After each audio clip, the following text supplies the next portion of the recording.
After which we are told to sketch a graph of y equals fx, okay, and y equals f inverse x, okay. So this case here, just take note when we are going to draw the y equals fx here, I'm just going to zoom square first. I'm just going to try and see. Okay, it looks something like that. Then you just quit. I'm just going to second draw. Do you see this draw here? And just draw inverse, number 8. And just call out the first function there, number 1. Enter. Okay, so this is the f inverse graph here. Now don't forget that try and draw the x graph here. So it should be reflection about this line here. Could look something like that. Okay, but don't forget the asymptotes as well. So this case here, just draw out the asymptotes. Will be y equals to 2 for the inverse graph. So let's try and draw this out properly.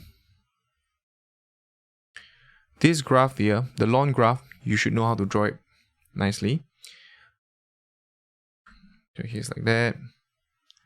It's like that. Okay. So the long graph here will be like something like that. I'm going to draw the long graph first.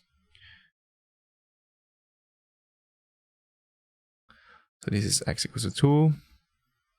Alright. And we're going to have this graph here. This is 3, 0. Okay. So this is y equals to fx. This is yx graph. Okay, so on the same diagram here. Now when you're going to draw the inverse graph, just know that this has a horizontal asymptote of y equals to 2. Okay, so draw y equals to 2. It's supposed to be symmetrical, so it will be something like that.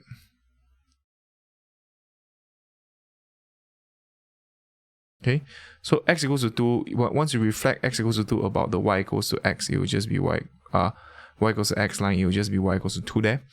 Then after which, this graph from our GC, it looks like that because there's a horizontal asymptote there. So if you want, you can just plot this 2 there. So usually I'll just say, plot it, and you know that there's asymptote there. So this will be 3, 0, 3, equate here. Maybe I just bring this up a bit and bring it down. Okay, so this is the graph that you'll be looking at. But before that, let me just briefly draw this out.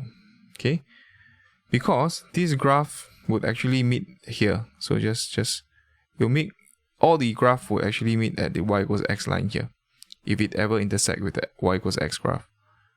Okay, so it looks something like that. So that's how you draw. This is y equals to f inverse x. So I've already sketched out y equals fx and y equals f inverse, but this over here is interesting. This is y equals to f inverse fx. Now this will just be x, okay? But the domain of f inverse f is a domain of f. This is a composite function. The domain of the composite function will be the first function. Okay, so the first function will decide. So we're gonna adjust from 2 to 3.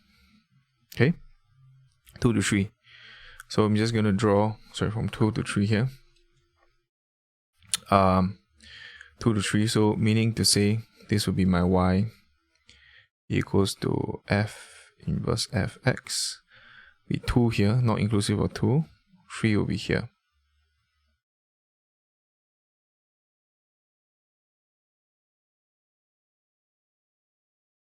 Okay, so this case here will be roughly here.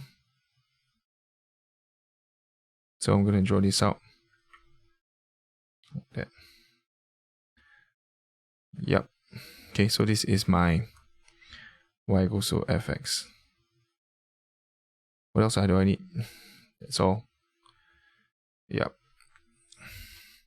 That's all, right? Yeah. Okay, so this is a graph here that you're going to draw. So just take note, this is the y equals f inverse f. These are all over there. Okay.